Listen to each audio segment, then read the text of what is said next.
मीर हुमायूं अजीज Kurd को नून league में शमूलियत की दावत। साबिक वफाकी वजीर ने बोल न्यूज़ से खुसूसी गुफ्तगू में कहा, मुज़ाकरात जारी हैं। लीगी क़यादत के सामने बलूचिस्तान के मसाइल और नौजवानों को रोज़गार की फराहमी समेत दीगर शराइत रखी हैं।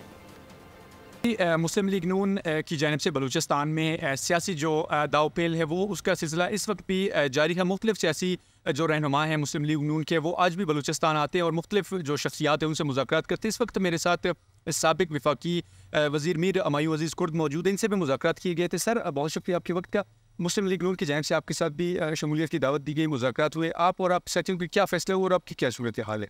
इसमें मुस्लिम लीग वालों से हमें दावत भी मिला है, हमारे साथियों को भी मिला है, लेकिन बात यह है कि बलूचिस्तान का सियासत पाकिस्तान की सियासत से मुख्तलिफ है। तो हमारा ये कोशिश है कि हम अगर मुस्लिम लीग के साथ हमारे डायलॉग हो रहे हैं, देखें अगर हमारे को कमेटी मुतमईन होते हैं कि वो माइनस बलूचिस्तान की सियासत नहीं करेंगे, शायद उनके साथ आगे चलकर हम लोग उनके साथ कुछ राब्ते हो सकती है। जी, साबिक वफाकी वज़ीर मौजूद थे, उनका यही कहना था कि मुस्लिम लीग नून के साथ इस वक्त भी उनके मुज़ाकरात जारी है, जबकि कुछ ऐसे पॉइंट्स हैं जिन पर इनके बातें जो है वो ये मुत्तफ़िक नहीं हो रहे। अब तक की जो सूरत हाल है वो यही है कि मुस्लिम लीग नून की जानिब से न सिर्फ मीर हुमायूं अजीज़ कुर्द, नवाबज़ादा हाजी लश्करी या जो दीगर बलूचिस्तान की शख्सियत उनसे मुज़ाकरात जारी हैं, बल्कि बलूचिस्तान में हुकूमत बनाने के लिए भी मुस्लिम लीग नून बलूचिस्तान के जो कायदीन जो लीडरान है वो मुतहर्रिक है और उनका यही कहना है कि आइंदा जो हुकूमत होगी बलूचिस्तान में वो मुस्लिम।